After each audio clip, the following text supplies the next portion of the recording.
itself in 2014-15 to 2.7 trillion in 18-19, and it has reached 2.9 trillion by 2019-20. The macroeconomic stability is something which all of us will have to keep in mind.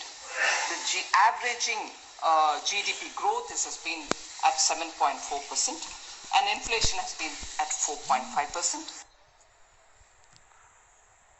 The Supreme Court today issued notice to 4 death row convicts in the Nirbhaya gang rape and murder case. The court sought their response on the centre's appeal, challenging the Delhi High Court verdict, which dismissed its plea against the stay on their execution. It also granted liberty to the authorities to approach the trial court for issuance of a fresh date for the execution of these convicts. The 3-judge bench also said that the pendency of the appeal filed by the centre and the Delhi government before it would not be an impediment for the trial court in issuing a fresh date for execution of the convicts. The next hearing of the case will be taken up, on the 13th of this month, when the court will decide if all the convicts will be hanged together or separately. Meanwhile, one of the 4 convicts, Vinay Sharma, approached the Supreme Court today challenging the rejection of his mercy petition by the President. Vinay, through his counsel AP Singh, also sought a commutation of the death sentence to life imprisonment.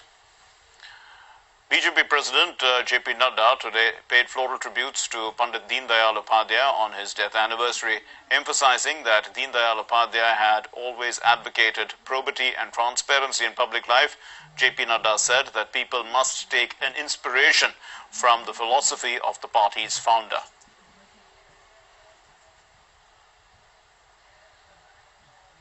भारतीय जनसंघ के संस्थापक में से एक थे। उन्होंने इसके स्थापना काल से भारतीय जनसंघ को आगे बढ़ाने का काम किया। वो प्रथम में 1952 में महामंत्री बने और महामंत्री बनने के बाद उन्होंने पार्टी को विस्तार किया श्यामा प्रसाद मुखर्जी जी के नेतृत्व में। बहुत कम ऐसे नेता होते हैं जिसमें तीनों गुण हो, वह और वो विचारक भी थे। तीनों गुण उनमें समाहित थे। Mandu or Mandavgarh is an ancient city in present-day Mandav area of Dhar district. It's located in the Malwa region of western Madhya Pradesh at 35 kilometers from Dhar city. And in the 11th century, Mandu was the subdivision of the Tarangagarh or the Taranga kingdom. Here's more.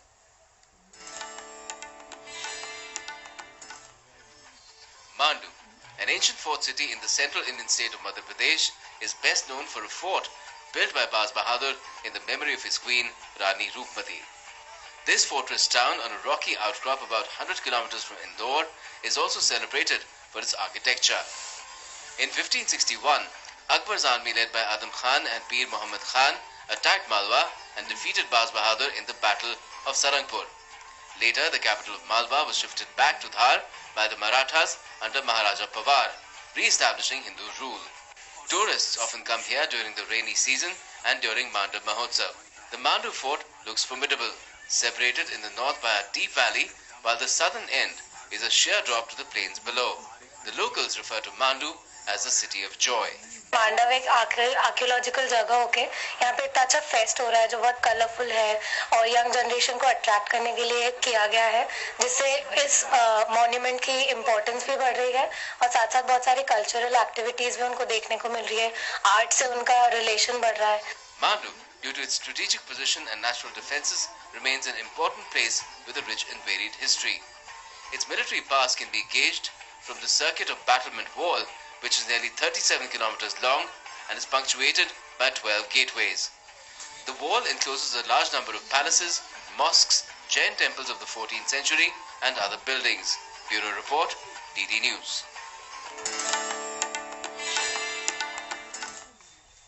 US President Donald Trump will visit India on the 24th of February. The US President is visiting India at the invitation of Prime Minister Narendra Modi.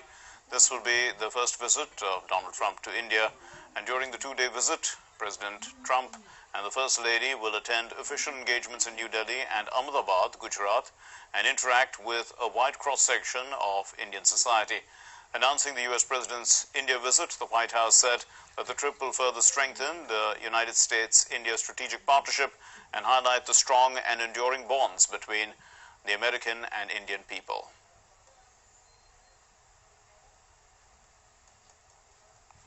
China has removed several senior officials over the handling of the coronavirus outbreak. As the death toll passed 1,000, the party secretary of the Hubei Health Commission and the head of the commission were among those who lost their jobs. They were the most senior officials to be demoted so far. The deputy director of the local Red Cross was also removed for dereliction of duty over handling of donations, and the two Hubei party officials will be replaced by a national figure, the deputy director of China's National Health Commission, Wang Hesheng. On Monday, some 103 people died in Hubei province alone, a daily record, and the national death toll is now 1,016. An Indian national has been diagnosed with the novel coronavirus in the UAE, bringing the total number of confirmed infection cases to 8. The UAE Ministry of Health and Prevention of Diseases said that the Indian national was infected after he interacted with a recently diagnosed person. On Sunday, the ministry said that the two new patients, a Chinese national and a Filipino, they had been diagnosed with the disease and were receiving medical care as per the highest health standards available in the country.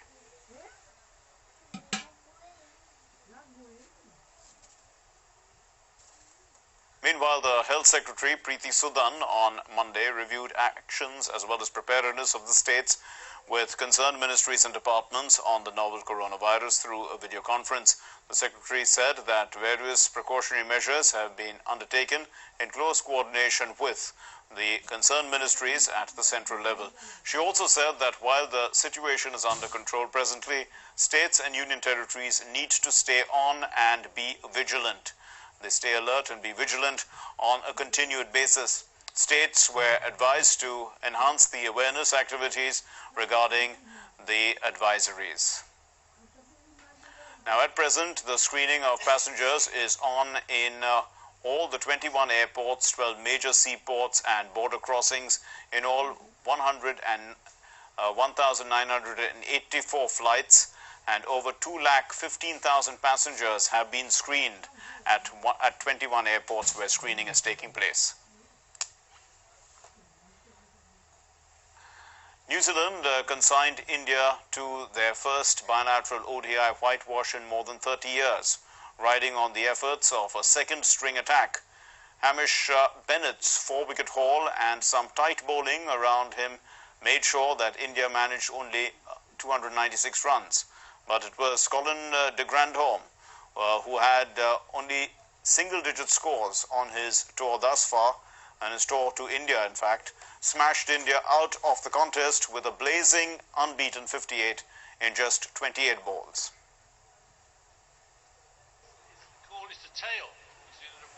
Boosted by return of regular captain Kane Williamson, New Zealand made early inroads in conditions where the ball was nipping around after winning the toss and opted to bowl. It was evident immediately when Kyle Jamieson produced a beauty to castle Mayank Agarwal in the second over.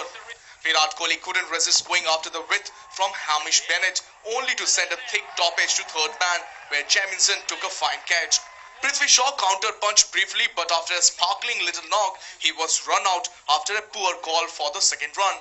With the side in trouble at 62 for 3, KL Rahul began in recovery mode, playing second fiddle to Shreyas Iyer, who also continued to solidify his number 4 spot with another impressive performance. Iyer took his chances and brought up his 50 with a couple of back-to-back fours of Jameson, getting there at a close to a runner ball that belied the game situation. Rahul took over the charge after Iyer's soft dismissal. It meant that the loss of Iyer didn't lead to any loss of momentum. Rahul took just 38 balls to go from 50 to 100. However, New Zealand fought back through Bennett, who got rid of Rahul and Manish Pandey back-to-back to keep the total under 300. Chasing 297 for victory, Martin Guptill and Henry Nicholas added 106 runs for the opening wicket to provide a solid foundation for the host.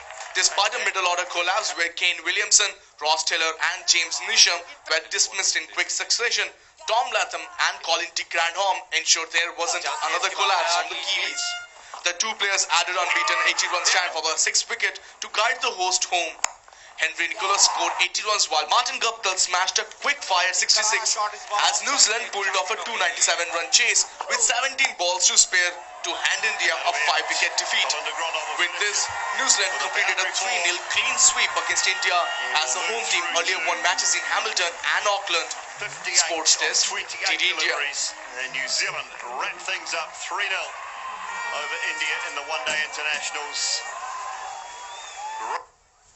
And that concludes this news bulletin. Thank you very much for being with us. Namaskar.